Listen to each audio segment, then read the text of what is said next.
Hey everyone, Martin Schwartz here, and in this video I will tell you how to set the best dividend growth stocks for October 2021. So I really wanted to make this new format of videos where I give you an update every month about how to select the best dividend stocks, so you can have an idea of how I select my own stocks for my own portfolio, but also give you some tips, some criteria, so you can select your own stocks for your own portfolio as well. So before I get to the list itself, I just wanted to tell you how I choose my dividend growth stocks. So it's basically based on 4 criteria. There are of course many other considerations, but we'll keep it simple for this video. The first one is the dividend itself.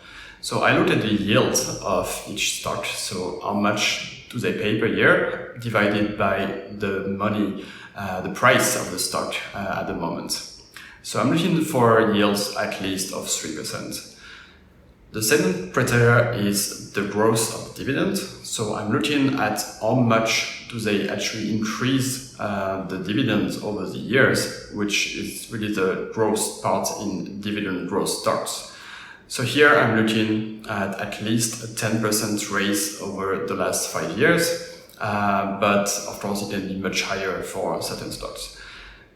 I'm also looking at what's called the P/E ratio, so the price divided by the earnings of the stock. And if this ratio is inferior to 20, basically that tells me the stock is at a good price at the moment, and it might be worth buying. So definitely I'm looking for good opportunities looking at this ratio. The last one is a payout ratio, and it's basically how much the company can pay in dividends compared to their earnings. So if it's above 100%, it means that the company has to take from their own money, right, their own funds, to actually pay the investors. If it's below, then they can actually pay the investors dividends just based on what they actually earn, which is much better for the future. So I always look at payout ratio, which is under 100. So that's my basic criteria. So now let's go to the list of the stocks. So just wanted to note here that all the figures you will see, all the stocks I found, I use my tool called Track Invest to do that. You don't have to use it, of course, but it's really easy and it's free to browse stocks quite quickly, just to apply the criteria I just told you about. And you can do that very easily and find good opportunities at the moment, and also track your own portfolio over time. So you will find a link to Track Invest just below the video as well. That being said, the first stock that I want to mention here is IBM. So IBM, I have it on my list for a long time. I always reinvest in it every month because it's a company I know.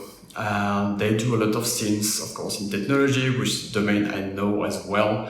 So they have also a very strong yield. It's usually above 4%. And this month, at least, everything else is also quite in the green. They didn't raise the dividend that much over the past year or years, but I'm sure they will increase it again in the future. And definitely all the rest is very strong, so definitely a company that I recommend.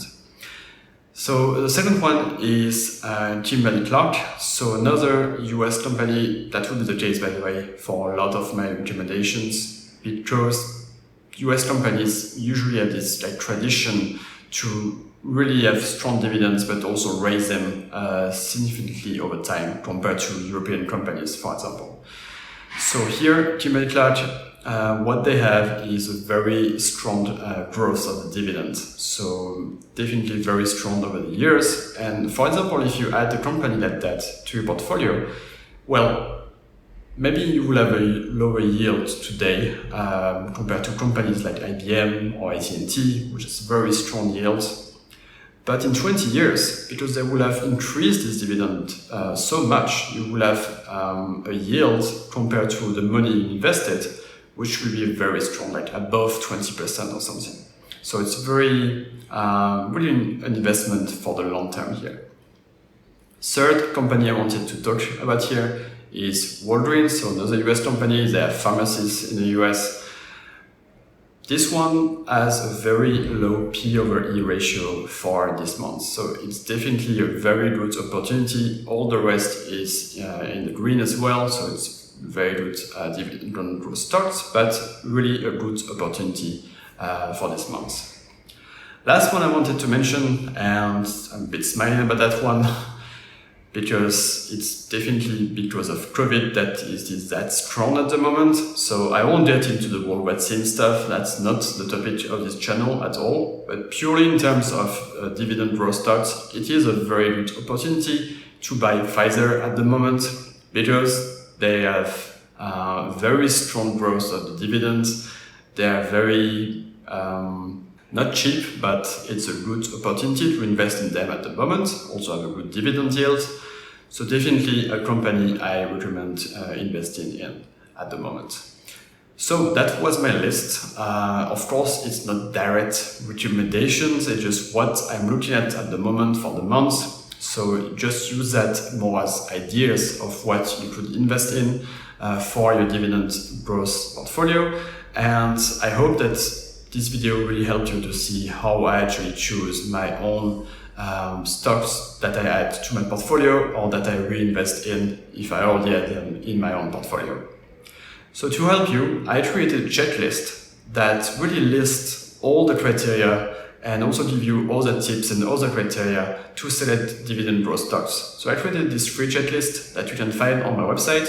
You will find the link to this free checklist just below the video, so make sure to get it. It will really help you to get started into the field of dividend growth investing and build your own portfolio.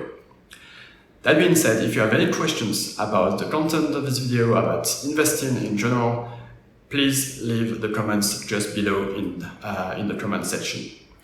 That being said, thank you again so much for watching this video, and I will see you in the next one.